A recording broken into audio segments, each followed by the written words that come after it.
Balima alna kuma très urgent. Balima bien vendredi 8 août 2025. Balima ou général Ismaël Wage na le ministre de la réconciliation a boraye kuma dofo amena ere kuma kan kala kuma kan konana amena akilna taw échanger anga jenga Ismaël Wage général Ismaël Wage kuma kana meya ni mo do tura krefe ka armée kilemso avec comme si armée kilema dama mo dama alors que en pédé donc akacha o ka fara armée ka o ka fara etaka anga kuma kilemfo aka on tane bara ana de drone de tefi ana ma de befi sura si befi gouvernement befi Philippe Sega yi bara ni Philippe yera bara la amogla ni Philippe yera bara la amogla mais quand faut que tout de kaninke oute ni kele damnena Philippe Sega yi kele comme et Bavel Sega yi kele comme Fenchama Sega yi kele comme donc kobe abaglo ni Philippe faut avec là avait anticipé avec une fois à métal Malion abe Ismaël Wage ka kuma me ko angana armée to dana kanga armée deme kanga mbolo di nyogoma ko Philippe Sega ke ko Philippe ko ni Philippe kera ka be fo kuma kan fla de be mo fo Malion na Ismaël Wage ka kuma kan fla de be ne bota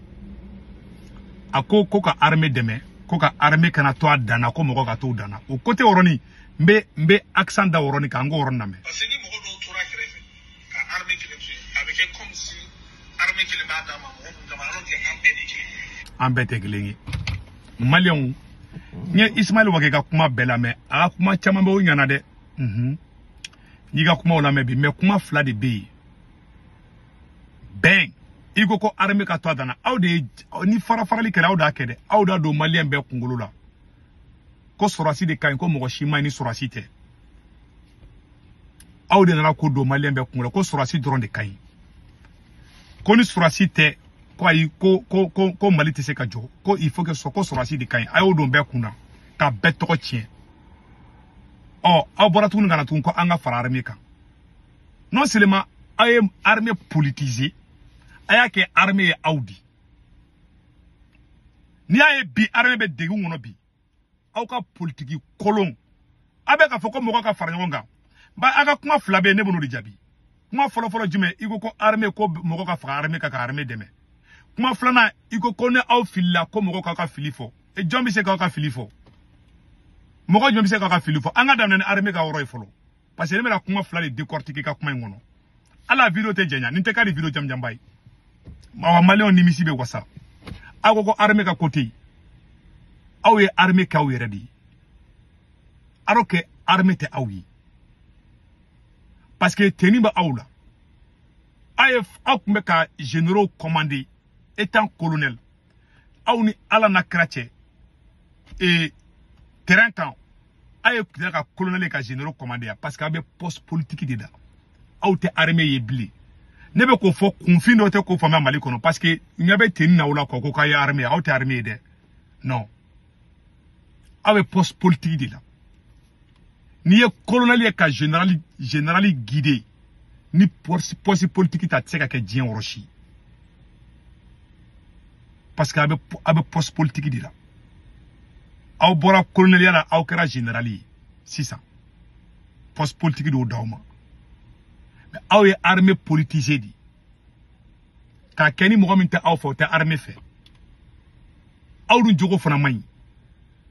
ayaw imagi aw ta koni armée de dunyona o manga ke woni kera ka RRI aw ka o ko sababu yala Malien chaman tara fara terrorisu ka kaw kelebi izini fefebe ka jeni bi a ben korone cha aw de ka fotidu non seulement aw armée politisée ka kina foni mo min taw fo ta armée fait de alors que depuis aw ma wulu armée bi aw be ta armée be toyi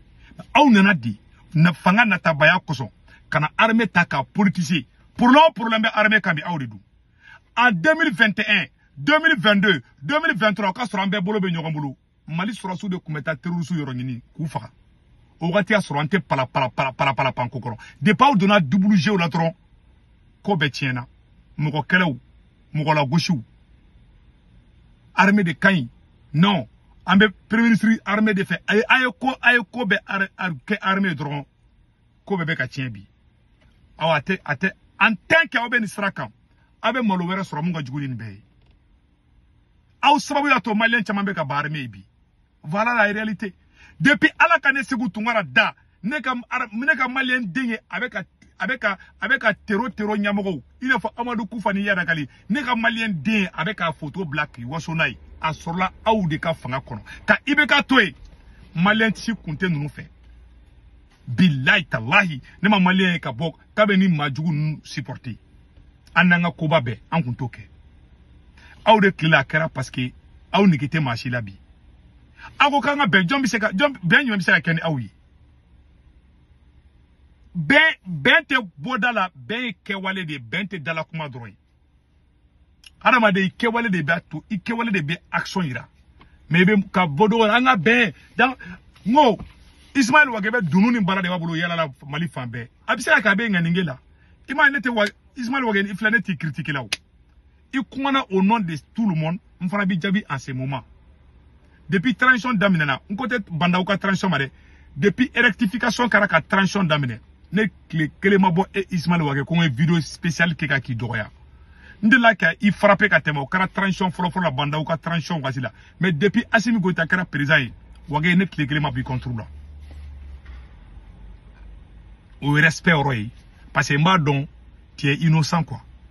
kojugukɛlaw yɛrɛ dɔnnen don n'i y'o fɔ b'a fɔ a bɛ fɛ ka sɔrɔsiw fara de hali ni ne ni e bɛ kɛlɛ la ne tɛ si kɔrɔkɛ ma n tɛ si kɔrɔmuso ma hali n'aw bɛ jeli kelen hali ne ni den kɛlɛ ne tɛ s'a fa ma hali ne ni mɔgɔ bɛ kɛlɛ ne tɛ si den ma donc ninnu ta bɛ ten de kɛlɛ bɛ maliyɛnw ni Assimi Goïta de ɲɔgɔn cɛ kɛlɛ bɛ maliyɛnw ni Modibo Kone de ɲɔgɔn cɛ kɛlɛ bɛ maliyɛnw ni Ablaye Maïga ani Sanu Zomba Kule ani Assimi Goïta ka sunguru Batulu Nyang a banna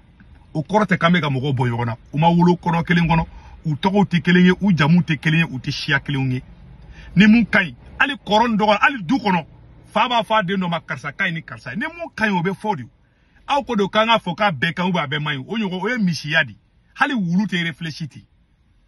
hali wulu bɛ ɲuman ni koloma bɔ ɲɔgɔn na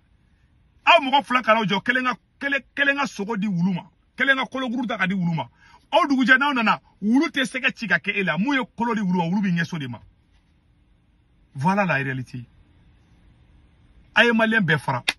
aw ko n'aw filila ko fɔ jɔn bɛ se k'aw ka fili fɔ Ismaël Wage ni mɔgɔ min y'a ka fili fɔ don min na a b'o tigi da fara n'a ma cybercriminalité kɛ ko tigi don kaso la a b'o tigi minɛ a b'o tigi minɛ ka bɔrɔ don kunkolo ka taa n'o ye a ye maliyɛn bɛɛ kɔ don ɲɔgɔn na a ye maliyɛn bɛɛ fara c'est trop tard aw tɛ se ka maliyɛnw fara ɲɔgɔn kan bilen u bɛ k'an ka usines jeni bi u bɛ k'an ka banques jeni bi ko wɛrɛw bɛ kɛ mun ka jugu n'o bɛɛ ye wallahi ni kuranɛ cɛ ko wɛrɛ bɛ kɛ mun ka jugu n'o ye tant que aw bɛ nin sira kan ne Segu Tunkara ka laɲini tɛ maa si t'i ka jamana danga mais ko dɔ bɛ yen n'i y'a kɛ ala bɛ ɲagati bi kan o bɛ kuranɛ kɔnɔ o tɛ ne Segu Tunkara kumakan ye ala ye dugu wuli kojugukɛlaw sababuya la hali Modibo Keyita y'a fɔ a bɛ kuranɛ kɔnɔ ne kumakan tɛ a bɛ kolangolo mun na n'aw ma sigi aw kɔ a bɛɛ ni alikuranɛ cɛ a bɛ koyaw ɲɛ la a bɛ maloyaw sɔrɔ aw tɛ ka kule don o don ko l'armée monte en puissance don dɔ la aw bɛ tila k'aw sigi aw bɛ tila ka ɲinɛ o kuma bɛɛ kɔ parce que minnu bɛ k'aw kɛlɛ maliden dɔw de bɛ ka fara u kan bi k'aw kɛlɛ jigilatigɛ bolo maliden dɔw faralen b'u kan bi k'aw kɛlɛ mais aw ɲɛ t'o la dɛ aw bɛ toujours aw bolo k'aw ka cɛya de fanga in ye fanga in filɛ nin ye aw ka fanga tɛ maliyɛnw de bɔra ka taa sa misiriw kɔnɔ k'o fanga ɲini aw y'olu kɛlɛ ka bɛɛ janfa ka ala janfa ka kalekan janfa aw bɛ kuma min fɔ bɔda tiɲɛ t'o la aw bɛ kuma aw y'aw kalekan bɛɛ janfa n'a ko bi ko ni téléphone bilennen don sinikɛnɛ a b'a fɔ k'a jɛlen don mais o y'a yɛrɛ kungo y'aw bolo sɛni don kulukulu kɔnɔ o sɛtigi ye sɛ y'i k'u tile o sɛ yɛrɛ ye yɛrɛ nɛgɛ da kɔlɔnkɔlɔba b'o ci de koyi a ye bɛɛ kɔ don ɲɔgɔn na n'a ma bɔrɔ don dɔ kunkolo aw b'a fɔ k'an ka bɛn an bɛ se ka bɛn ka mɔgɔ ka ɲɛmɔgɔw don kaso la ka bɛn le cerveau don kaso la ka Musa Mara don kaso ka tila k'i sigi k'i ɲin wɛrɛ k'an ka bɛn an tɛ bɛn bi an tɛ bɛn sini awa hakili k'a bɛ ɲa wa non ne bɛ k'aw lajɛ de o ne bɛ ka yɛlɛ o ma de a bɛɛ ni kuranɛ cɛ a ti ɲa aw bolo tant que bɛn bɛ kaso la Musa Mara ninnu bɛ kaso la injustement aw ka mɔgɔw bɔra ka mɔgɔw neni aw bɛ injustice kɛ n'aw y'o de kɛlɛ de kɛ an ye IBK gɛn pas parce que ko IBK ko ka gɔ anw ye dɛ non on a rien contre IBK ali IBK sara dɔ ne ye duwawu kɛ n ala ka da yɔrɔ ɲa al ne segu tongara Karim Keita America Boubou Cissé ni ne Boubou Cissé America ne ta kele ame politique kele de la ani juga tekele confin den do ma famu ima malien do be nou ye dans les rues bi kele politique kele ne ka kele be réseaux sociaux di ni Assimi Goïta nana America ni ne segu tongara ne ta doya ni mo ko ki ba Assimi Goïta doya America ne segu tongara ngana ne be logi boka Assimi defa benala che juga tene fa fait non je n'ai rien contre lui atissé de akataka boui. C'est tout ce que moi j'ai dit. Nako kataka boui abse kato yefana problème tala mati nyadi. Moko jolika barabe ka perdi. Ijinu de ka jeni biya. Yaro ya damne ijini jenu de la. Iba isa ala ambe sanu ni fon boro be toko be kama.